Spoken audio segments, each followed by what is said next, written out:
hello' everyone welcome to mini blog মোৰ আনেটি ব্লগলৈ আপোনালোক সকলোকে স্বাগতম জনাইছোঁ বিয়া ব্লগ যিহেতু লৈ আহিম বুলি কৈছিলোঁ সেইকাৰণে বিয়া ব্লগে লৈ আহিছোঁ আৰু সেইদিনা আছিলে এখন বিয়া ফাৰ্ষ্টতে আপোনালোকে মোক কমেণ্টত জনাব যে মোক কেনেকুৱা লাগিছে বাৰু মোক ভাল লাগিছে নে বেয়া লাগিছে সেইটো জনাব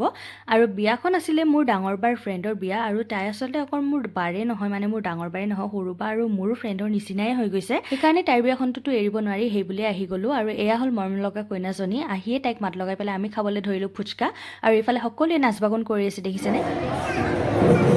বিয়া বুলি একো নাচ বাগো নচলিবনে সেইটোতো চলিবই আৰু আমি ইফালে আহি গ'লোঁ খানা খাবলৈ মানে বিয়াৰ খানা খাবলৈ আৰু বিয়াৰ খানা খুব বেছি টেষ্টি আছিলে আপোনালোকে আইটেমবোৰতো দেখিছে ভিডিঅ'ত মই ক'ব একেবাৰে দৰকাৰ নাই বহুত ধুনীয়া ধুনীয়া আইটেম আছিলে আৰু বহুতখিনি মই খোৱা নাই যদিও মানে যিখিনি খাইছোঁ সেইখিনিতে গম পাইছোঁ বহুত বেছি টেষ্টি আছিলে তাই যদি আজি ভিডিঅ'টো চাই আছে তাই নিশ্চয় গম পাব মোৰ কথাখিনি মানে বিয়াৰ খানা বহুত বেছি ভাল হৈছিলে ল'ৰা অহাৰ পিছতে কইনাও ওলাবলৈ হ'ল চ' যুগ্ম জীৱনৰ দুইটাকে মোৰ ফালৰ পৰা বহুত বহুত শুভেচ্ছা থাকিল ভিডিঅ'টো যদি আপোনালোকে চাই ভাল পাইছে লাইক কৰিব আৰু আজিলৈ ইমানেই সকলোকে বাই